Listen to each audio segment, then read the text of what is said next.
Okay, teka lang. Okay. Okay, pause pa.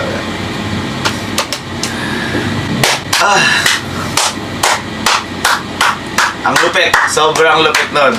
Sobrang lupit. So yung ending na yon, yung nakita niyo yung ending na yon kanina, bali yun yung ginawang lyrics ni Kong, nakasama tayo o kasama yung mga paa na gumawa nun. So nakita naman natin sa mga nakaraang vlog niya yun. So yun, pero babalik tayo. Ang masasabi ko lang sa kanta na to, para siyang para siyang sobrang classic niya. Para siyang may halong Franco na may halong Sweet Child. Ganun yung tema ng tugtugan na ginawa ni Kong. So, para sa akin, napakaganda nung ginawang music video ni Kong na to. At saka iba yung bagsakan, 'di ba? Nakita niyo naman yung sinabi ko kanina. Iba yung bagsakan, iba yung chorus. Kumbaga, napaka-catchy nung ginawang music video at kanta ni Kong na to. At saka, kay Pao Sipagan, grabe, sobrang lupit ng edit, sobrang lupit ng mga angle. Tapos, alam mo yung parang music video ng mga taga-ibang bansa, ganun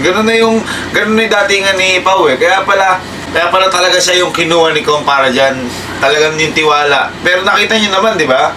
Sobrang ganda. Kaya all in all, masasabi ko, kung i-rate to ng hanggang 10 o 100, 101 o 11 yung ibibigay ko. Sobrang lupit na to, lagpas. Kasi bihira sa vlogger yung makagawa ng content na yung sobrang tinde, ganon, yung mapapatrending mo. Si Kong kasi yung tipo ng tao na hindi siya basta nagbibigay ng video para lang mapanood at kumita siya. Hindi ganon eh.